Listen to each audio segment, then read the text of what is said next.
Buenas tardes a todos y bienvenidos a un nuevo capítulo del libro Viaje al centro de la Tierra. Continuamos con la lectura, capítulo 9. Llegó el día de la marcha.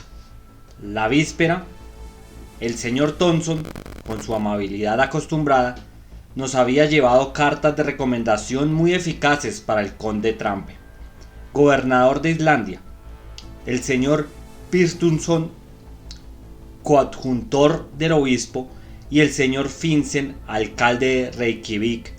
En prueba de gratitud, mi tío le prodigó fuertes apretones de mano con el mayor entusiasmo. El día 2, a las 6 de la mañana, nuestros inestimables equipajes se ubicaban ya a bordo del Valkyria. El capitán nos condujo a unos camarotes exageradamente pequeños, instalados bajo una especie de puente. ¿Tenemos buen viento?, preguntó mi tío. Inmejorable, respondió el capitán Bjarna. Brisa fresca del sudeste. Vamos a salir del Sund con todo el aparejo largo y el viento entre el través y la aleta. Algunos instantes después, largo al velachero, el juanete, los fosques y la cangreja, y después de larga la amarra, orientó convenientemente el aparejo y penetró a toda vela en el estrecho. Una hora más tarde, la capital de Dinamarca parecía sumergirse en las lejanas olas, y la Valkyria rozaba casi la costa de Elsenor. Efecto de la disposición en que se encontraban mis nervios, creía ver la sombra de Hamlet errar sobre el legendario terrado. Oh sublime insensato, pensaba yo, tú aprobarías sin duda nuestra empresa. Tú nos seguirás tal vez ganoso de encontrar en el centro de la tierra una solución a tu duda sempiternal. Mas nada descubrí sobre las antiguas murallas. El castillo es además mucho más moderno que el heroico príncipe de Dinamarca. Sirve en la actualidad de suntuoso alojamiento al portero de este estrecho del Sund, por el que pasan cada año 15.000 buques de todas las naciones. El castillo de Combrook no tardó en desaparecer entre la bruma, y así como la torre de Helsingborg, que se eleva en la costa sueca, y la goleta se inclinaba ligeramente, impedida por la brisa del Kattegat. La Valkyria era un velero, y con esta clase de barcos nunca puede predecirse lo que va a durar el viaje. Conducía a Reykjavik carbón, utensilios de cocina, loza, vestidos de lana y un cargamento de trigo, e iba tripulado por 5 lobos de mar, todos ellos daneses, que bastaban para maniobrar su aparejo. ¿Cuánto durará la travesía?, preguntó mi tío al capitán. 10 días, poco más o menos, respondió este último, si a la altura de las Feroe no arrecia el noroeste. Pero, ¿suele usted experimentar retrasos considerables? No, señor Linderbrook, no pase ningún cuidado, ya llegaremos. A eso del anochecer la goleta dobló el cabo Skagen, que constituye el extremo septentrional de Dinamarca, cruzó el Skagerrak, bordeó la costa meridional de Noruega, lamiendo el cabo Lindés, y penetró en el mar del norte. 2 días después divisamos las costas de Escocia, reconocimos el promontorio de Peterhead y arrumbó la Valkyria al Faroe, pasando entre las Orcadas y las Shetland. No tardaron las olas del Atlántico en azotar los costados de nuestra goleta, y como al mismo tiempo tuvimos que navegar de vuelta y vuelta para avanzar hacia el norte, venciendo la resistencia que el viento nos oponía, costó gran trabajo el llegar a la Foree. El día 3 reconoció el capitán la isla Miganés, que es la más oriental de este grupo, y a partir de este momento hizo rumbo al cabo Portland, situado en la costa meridional de Islandia. La travesía no ofrecía ningún incidente notable. Soporté bastante bien las inclemencias del mar, pero mi tío se pasó todo el viaje mareado, lo que, a más de llenarle de vergüenza, contribuyó a agriar más todavía su carácter. Esto no le permitió interrogar al capitán Bjarmet acerca de la cuestión del Snæfell, los medios de comunicación y la facilidad de los transportes, y tuvo que aplazar para más adelante todas estas investigaciones. Se pasó todo el viaje tendido en su camarote, cuyos mamparos crujían a cada cabezada del buque. Preciso es confesar que se tenía muy bien merecido su suerte. El día 11 montamos el Cabo Portland, permitiéndonos la claridad del tiempo distinguir el Miradans Yokul que lo dominaba. Este cabo se halla formado por un enorme peñasco de escarpadas pendientes que se alza aislado en la playa. El Valkyria, manteniéndose a una distancia razonable de las costas, las fue barajando hacia el oeste, navegando entre numerosas manadas de ballenas y tiburones. No tardamos en descubrir un inmenso peñasco, horadado de parte a parte, a través del cual pasaba enfurecido el espumoso mar. Los islotes de Westman parecieron surgir del oeste como rocas sembradas sobre la planicie líquida. A partir de este momento, la goleta tomó el rumbo de fuera para dar un respetable rodeo al cabo de Reykjanes, que forma el ángulo occidental de Islandia. La fuerte marejada no permitió a mi tío subir sobre cubierta con objeto de admirar aquellas costas bravías, azotadas y hendidas por los vientos y mares del sudoeste. 48 horas después, sorteada una tempestad que obligó a la goleta a correr a palo seco, descubrimos por el este la baliza de la punta Skegen, cuyos peligrosos arrecifes se prolongaban a gran distancia por debajo del mar. Subió a bordo un práctico islandés y 3 horas más tarde fondeaba el Valkyria delante del Reykjavik en la bahía de Safa.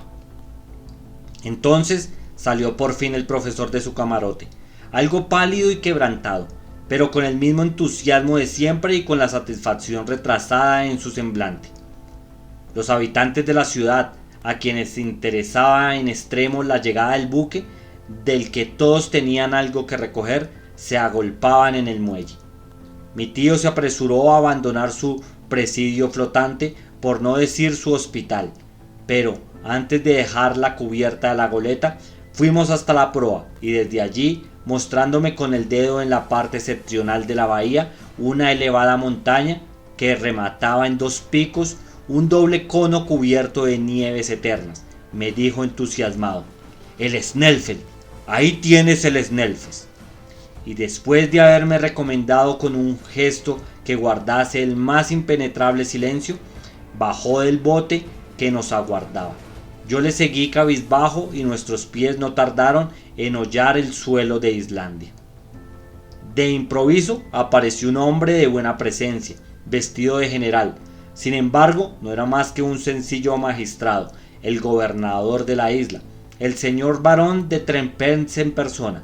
El profesor le reconoció al instante, le entregó las cartas que traía de Copenhague e intercambiaron entre ellos una corta conversación en danés, en la cual no tomé parte, como era natural. Esta primera entrevista dio por resultado que el barón de Trempet se pusiera por completo a las órdenes del profesor Linderbro.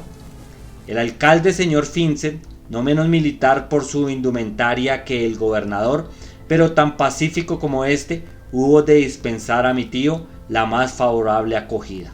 En cuanto al coadjutor, señor Pistensson, giraba a la sazón una visita pastoral a la región septentrional de sus diócesis, y tuvimos que renunciar por lo pronto al gusto de serle presentados. Pero en cambio trabamos conocimientos con un bellísimo sujeto, el señor Fritzson, catedrático de Ciencias Naturales de la Escuela de Reykjavik, cuyo concurso nos fue de inestimable valor. Este modesto sabio solo hablaba el islandés y el latín. Me ofreció sus servicios en el idioma de Horacio y comprendí enseguida que estábamos creados para comprendernos mutuamente. Y en efecto, esta fue la única persona con quien pude conversar durante mi estancia en Islandia. ¿Cómo ves, querido Axel?, hubo de decirme mi tío.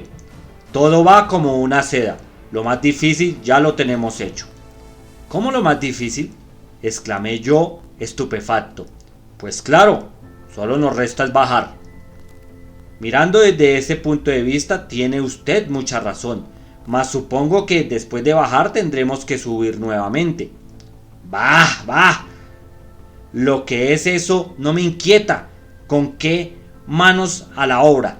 Que no hay tiempo que perder. Me voy a la biblioteca. Tal vez se conserve en ella algún manuscrito de Sanutzen que me gustaría consultar. Entre tanto, yo recorreré la ciudad. ¿No piensa usted visitarla? Oh, eso me interesa muy poco. Las curiosidades de Islandia no se encuentran sobre su superficie, sino debajo de ellas. Salí y eché a andar sin rumbo fijo. No habría sido fácil perderse en las dos calles de Reykjavik, de suerte que no tuve necesidad de preguntar a nadie el camino, lo cual, hecho por signos, expone las más de las veces a muchas equivocaciones. Se extiende la ciudad en medio de dos colinas sobre un terreno muy bajo pantanoso. Una inmensa ola de lava la cubre por un lado y desciende hasta el mar de declive suave. Por el otro se extiende la amplia bahía de Fatsa, limitada por el norte por el enorme vestiquero de Snæfellsnes, y en la que, a la sazón, no había fondeado más que el buque la Valquiria. De ordinario se hallan resguardado en ella los guardapescas ingleses y franceses, pero entonces se hallaban prestando servicio en las costas orientales de la isla. La calle más larga de Reykjavik es paralela a la playa, y en ella se hallan instalados los mercaderes y negociantes, en cabañas de madera hechas de vigas rojas horizontalmente dispuestas. La otra calle, situada más al oeste, corre hacia un pequeño lago, pasando entre la casa del obispo y las dos otros personajes extraños al comercio. No tardé en recorrer aquellas calles sombrías y tristes. A veces entreveía una mancha de césped descolorido que semejaba una vieja alfombra de lana, raída a consecuencia del uso, o algo que parecía un huerto cuyas raras legumbres, patatas, coles y lechugas solo eran dignas de una mesa liliputiense. Algunos aelíes enfermizos pugnaban también por recibir algún rayo del sol. Hacia la mitad de la calle, no ocupada por el comercio, encontré el cementerio público, rodeado de una tapia de adobe, el cual es bastante espacioso. Pocos pasos después me encontré delante de la casa del gobernador, que es una mala choza si se la compara con la casa ayuntamiento de Hamburgo, pero que resulta un palacio al lado de las cabañas en las cuales se aloja la población islandesa. Entre la ciudad y el lago se eleva la iglesia, edificada con arreglo al gusto protestante y construida con cantos calcinados que los volcanes arrojan. Las tejas coloradas de su techo seguramente se dispersarían por los aires, con vivo sentimiento de los fieles al arreciar los vientos del oeste. Sobre una eminencia inminente vi la Escuela Nacional, donde, según supe después por nuestro huésped, se enseñaba el hebreo, el inglés, el francés y el danés.